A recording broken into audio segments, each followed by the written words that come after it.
My name is Daniel Foster, and this happened on November 17th, 2023. I live in Portland, Oregon.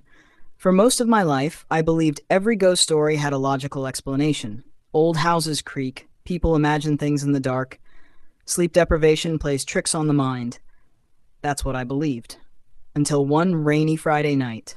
Now, every time I see an empty bus stop after midnight, I keep driving, even if my car breaks down, even if I have to walk 10 miles, because I know what waits there. I was 28 years old. I worked as a freelance photographer. That evening, I had been covering a private event outside the city. The party ended later than expected. By the time I packed my camera gear, it was almost midnight. The weather had changed completely. Heavy rain poured from the sky. Strong winds shook the trees. The roads were nearly empty. About 20 minutes into my drive home, my old Honda suddenly began making a horrible grinding noise. A warning light appeared on the dashboard. Seconds later, the engine died. I managed to pull onto the shoulder before the car rolled to a stop. I tried restarting it. Nothing. Nothing. The battery still worked. The lights were on. But the engine refused to move. My phone had only 4% battery left. No signal. Perfect. I stepped outside. Rain soaked me instantly. There wasn't a single house nearby, just a long highway surrounded by thick forest. The nearest gas station was supposed to be 2 miles away. So I grabbed my backpack, locked the car, and started walking. The rain became even heavier. Water splashed around my boots. The only sound was the wind and distant thunder. After 15 minutes, I noticed something strange. An old bus stop stood beside the road. It looked abandoned. Its glass panels were cracked. Rust covered the metal frame. Half the roof had collapsed. The bus schedule hanging inside was faded beyond recognition. I almost kept walking, but the rain was getting unbearable, so I stepped underneath the broken shelter. There was nobody else. No cars. No lights. Nothing. I checked my phone again. 1% battery. Still no signal. Then, I noticed writing carved into the wooden bench. At first, I thought it was graffiti, but the words caught my attention. It read, "Don't board the white bus." I frowned. Someone's idea of a joke. Underneath, someone else had scratched another sentence. "It stops here every night at 12:13. I laughed quietly. People love creating urban legends, especially in isolated places like this. I looked at my watch. 12:09 a.m. 4 minutes until 12:13. I remember smiling. I actually wondered if some local teenager would drive an old bus past here just to scare people. The storm continued. The wind howled through the trees. Then everything became quiet. Completely quiet. The rain stopped hitting the roof. The wind disappeared. Even the insects stopped making noise. I've spent years hiking through forests. Nature is never completely silent. Never. That silence felt wrong, like the world itself was holding its breath. A faint light appeared far down the highway. 2 headlights. Moving slowly. Very slowly. Too slowly. I assumed it was another car. But as it got closer, I realized something strange. It wasn't a car. It was a bus. An old white city bus. Its headlights looked unusually dim. The paint was peeling, rust covered the sides, the windows were black, not tinted, black, as if nothing existed inside. It rolled toward the bus stop without making a sound. No engine, no tires on wet pavement, nothing. It simply glided. My stomach tightened across the front display. Instead of a destination, only 2 words appeared. Route 13. The bus stopped directly in front of me. Its doors opened with a long, metallic hiss. Nobody stepped out. Nobody stepped in. I waited. Still nothing. Then the driver slowly turned his head toward me. I couldn't see his face clearly. Only pale skin, sunken eyes, and an expression that never changed. He raised one thin hand, inviting me inside. For some reason, I hesitated. Then I looked behind me. The road was empty. The rain had started again, harder than before. Maybe this bus was heading toward town. Maybe I was just overthinking. Without another thought, I climbed aboard. The moment my foot touched the first step, The doors slammed shut behind me, and every light inside the bus turned off. Only then did I realize I was not the only passenger. In the darkness, dozens of silent figures were already sitting perfectly still, facing forward. None of them blinked, none of them moved, and every single one slowly turned their heads toward me. The bus was silent, not the ordinary kind of silence. It was the kind that pressed against your ears until you could hear your own heartbeat. The doors shut behind me with a metallic clang. I turned instinctively, reaching for the emergency handle. There wasn't one. The doors were just smooth metal, as if they had never been designed to open from the inside. A low vibration traveled through the floor. Without any noticeable acceleration, the bus began moving again. I looked through the nearest window. The highway outside was gone. Instead, endless fog surrounded us. Not a single tree, not a single road sign, only thick gray mist stretching in every direction. My pulse quickened. What the hell? The words barely left my mouth. No one reacted. There were at least 20 passengers. Men, women, an elderly couple, a teenage boy wearing a school uniform, a woman holding what looked like a baby wrapped in a blanket. Every single one stared straight ahead. None of them blinked. None of them breathed. I forced myself to walk down the aisle. Excuse me? Nothing. I stopped beside an old man wearing a dark overcoat. Sir? Still nothing. I reached out and lightly touched his shoulder. The moment my fingers made contact, his skin felt like ice. Not cold. Ice. His head slowly turned toward me. I froze. His eyes were completely white. No pupils, no color, only cloudy white.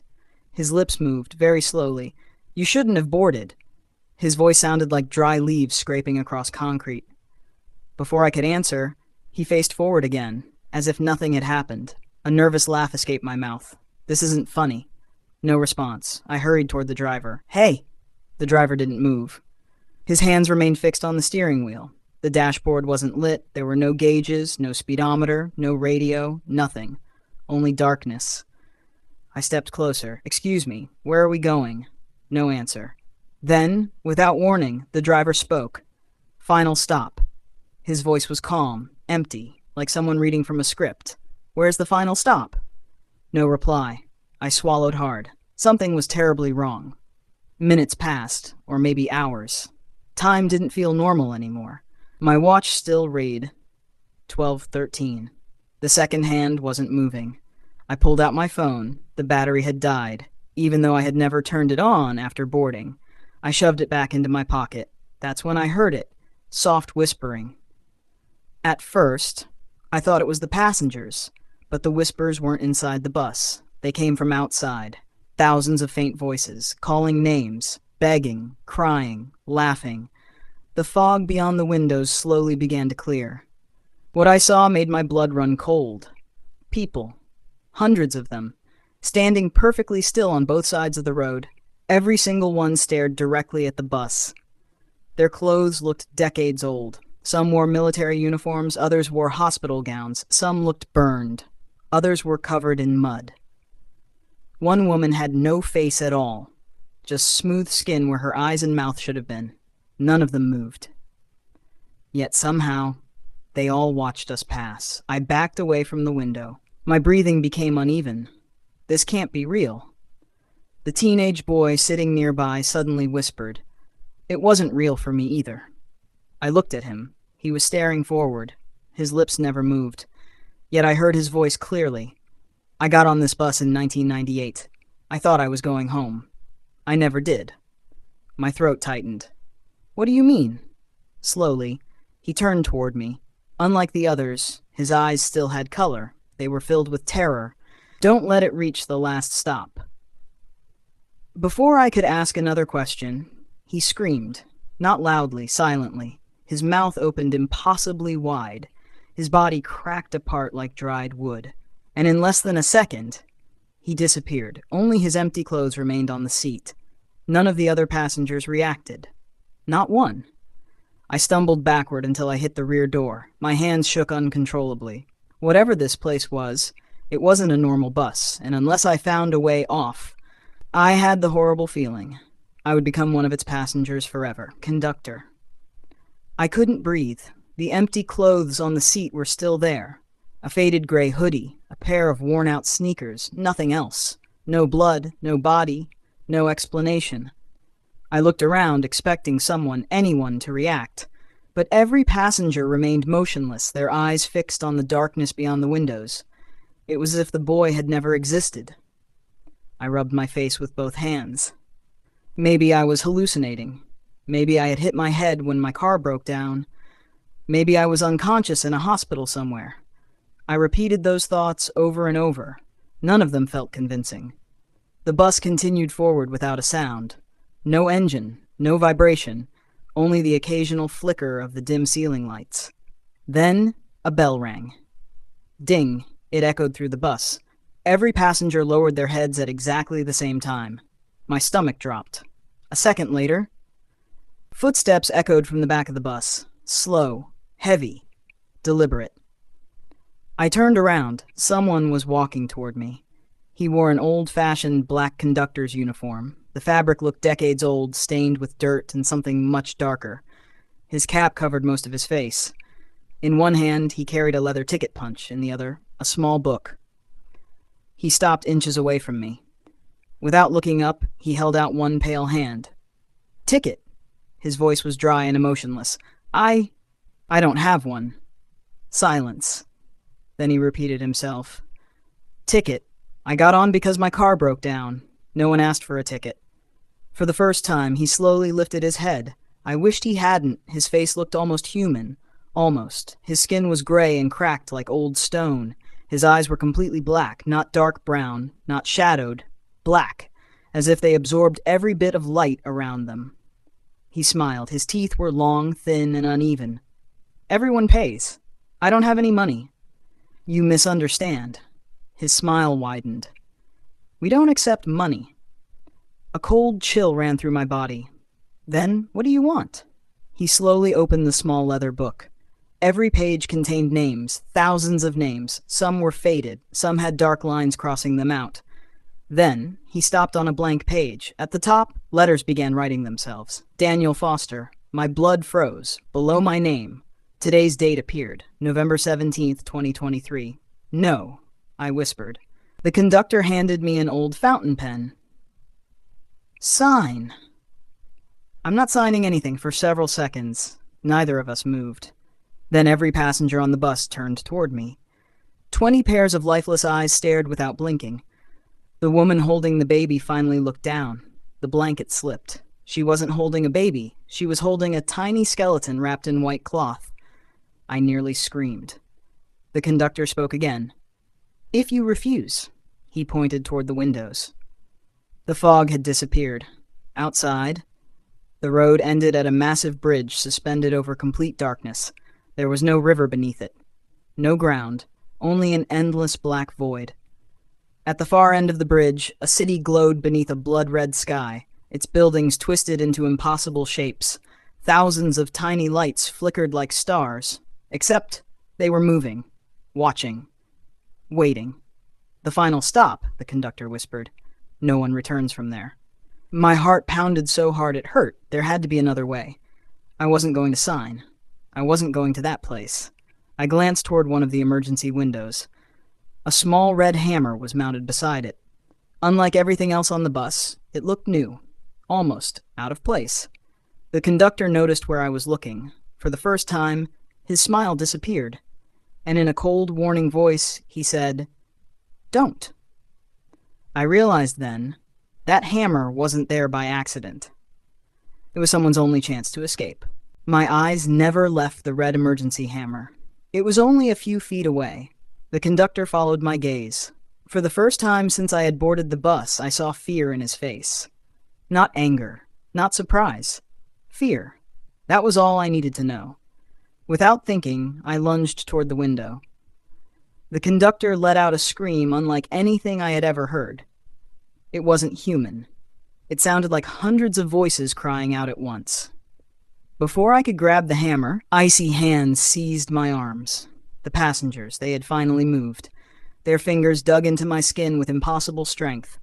Their mouths opened in perfect unison. "Stay," the word echoed through the bus. "Stay. With us." I struggled with everything I had. One by one, I broke free from their frozen grip. I threw myself across the aisle and snatched the hammer from its holder. The conductor's black eyes widened. No, he rushed toward me faster than any human could move. I swung the hammer with all my strength. Crack! The side window exploded into thousands of pieces. An icy wind roared into the bus. The fog outside wasn't empty anymore. Shadow-like figures swirled around the bus, reaching through the broken window with long skeletal arms. The passengers began screaming. Not in pain, in terror. The bus shook violently. For the first time I heard its engine, a deafening roar, as if some giant beast had awakened beneath the floor. The conductor grabbed my wrist. His grip felt like iron. "You belong to Route 13 now." "I don't belong here." I slammed the hammer into his face. His skin cracked like dry porcelain. Black smoke poured from the fractures. He staggered backward. That was my chance. I climbed onto the shattered window frame. Outside was nothing but darkness. No road. No ground. No way to survive the jump. Behind me, the conductor slowly stood up. The cracks across his face began healing. You jump, you fall forever, you stay, you arrive. Neither choice sounded like survival. Then I remembered something the teenage boy had said. Don't let it reach the last stop. The bus lurched forward. Ahead, through the windshield, I could see the bridge ending. Beyond it stood the twisted city beneath the blood-red sky. It was close now, too close. The passengers all stood at once. Their blank faces turned toward me. One by one, they began whispering the same words. Too late, too late, too late. The conductor smiled again. We're almost home. I tightened my grip on the hammer. If I stayed, I knew exactly what would happen. If I jumped, maybe I'd die, maybe I'd disappear. But at least the choice would be mine. I took one last breath, closed my eyes, and threw myself out of the broken window. For one terrifying second, there was nothing beneath me, only endless darkness. Then, something grabbed my arm, a warm hand, not cold, not dead, human. I opened my eyes. An old man stood on a narrow strip of road floating in the darkness. He looked familiar, very familiar. He pulled me toward him with surprising strength. The bus can't take you, unless you accept the ride. Before I could ask who he was, Route 13 let out an earth-shaking roar. The white bus sped past us into the Crimson City. As it disappeared into the red mist, every passenger slowly turned their heads toward me. Their expressions had changed. They weren't angry. They looked jealous. Then the bus vanished. The old man released my arm. He looked directly into my eyes. You escaped. He paused. But it knows your name. And somewhere, far away in the darkness, I heard the familiar hiss of bus doors opening once again. I woke up face down on wet asphalt. The first thing I heard was rain. Real rain. The second was the sound of cars passing nearby. For a long moment, I couldn't move. My entire body ached as if I had fallen from a great height. When I finally opened my eyes, I was lying beside the same highway where my car had broken down. My Honda was still parked on the shoulder. Its hazard lights were flashing. Everything looked normal. I checked my watch. 12:14 a.m., only 1 minute had passed. No, I whispered. I had spent what felt like hours on that bus.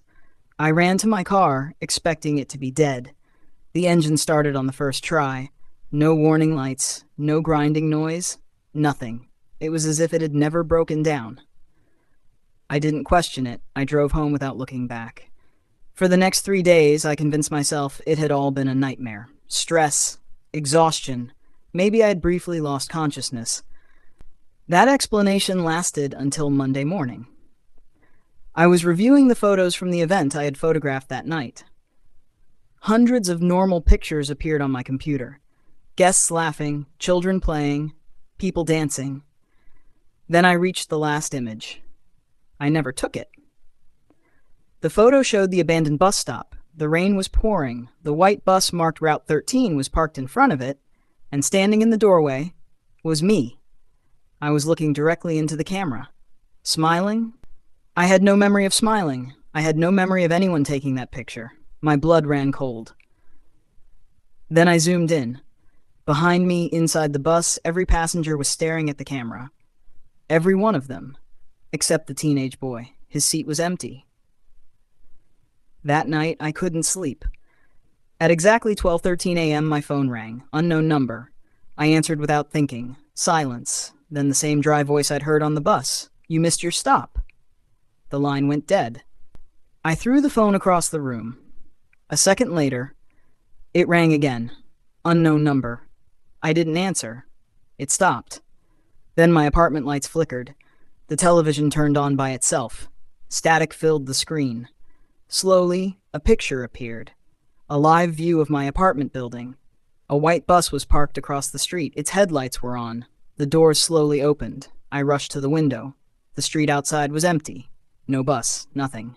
When I looked back at the television, the screen was black again. The calls continued every night, always at 12:13, always the same message. Final stop. I changed my phone number. The calls continued. I bought a new phone. The calls continued. I even moved to another apartment. It didn't matter. Route 13 always found me. Then people around me started disappearing. A coworker, a neighbor, the old security guard from my building. Each one vanished after mentioning they had seen a strange white bus late at night. No trace. No explanation. The police blamed missing person cases. I knew better. One rainy evening, I drove back to the abandoned bus stop. I needed answers. The shelter was still there. The same cracked glass, the same broken roof. But the warning carved into the bench was gone.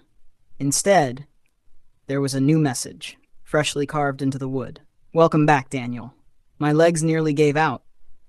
Someone or something had been waiting for me. As thunder rolled across the sky, I heard it again, a familiar metallic hiss. Behind me, the doors of a bus opening. I turned slowly and saw the white bus waiting in the rain. Only this time, the driver's seat was empty. Someone else was waiting behind the wheel. Someone wearing my face. The driver smiled. It was my face, my eyes, my voice, but there was nothing human behind them. The smile stretched impossibly wide as he raised one hand and motioned for me to board. For a moment, I couldn't move. Then I heard another sound behind me. Footsteps. I turned around. The old man who had pulled me from the bus was standing beneath the broken shelter. His clothes were soaked by the rain, but he looked exactly the same. "You came back," he said quietly. "I need to end this." He nodded. "You can't destroy Route 13. "Then how do I stop it?" He looked toward the bus. "You don't. You replace someone." A chill ran through my entire body. "What do you mean? The bus always needs a driver. The last one escaped many years ago. Now it wants you." I looked back at the bus. The version of me behind the wheel slowly began to disappear, as if it had only been an illusion. The driver's seat was empty again, waiting. The old man reached into his coat and handed me a small brass ticket. It looked ancient. On the front, only one word was engraved: void. "What's this?" "It's the only ticket that was never used. If you place it in the ticket box beside the driver, the bus will leave." "For how long?" He looked away. "I don't know." Before I could ask another question, he faded into the rain like smoke. He was gone. The bus doors hissed open. I stepped inside. This time, the passengers were already staring at me. None of them blinked. The teenage boy was back. So was the woman with the skeleton. So was the old man with the white eyes. The conductor stood beside the driver, his cracked face slowly twisted into a smile. "I knew you'd return." I ignored him. Every step toward the driver's seat felt heavier than the last. The conductor held out his hand. "Your ticket." Instead of giving him mine, I ran. He screamed. The passengers exploded from their seats. Frozen hands grabbed at my clothes. I shoved through them, reached the front of the bus, and found a small metal ticket box beside the steering wheel. I dropped the brass ticket inside. For 1 second, nothing happened. Then the entire bus shook violently. The lights burst. The windows shattered. A deafening scream echoed from every direction. The conductor looked down at the ticket box, his black eyes widened in horror. No. The brass ticket began glowing with a brilliant white light. Cracks spread across the floor. The fog outside vanished. For the first time, I saw the real road, the real highway, the real night. The passengers began fading one by one. Some smiled, some cried. The teenage boy looked at me. "Thank you."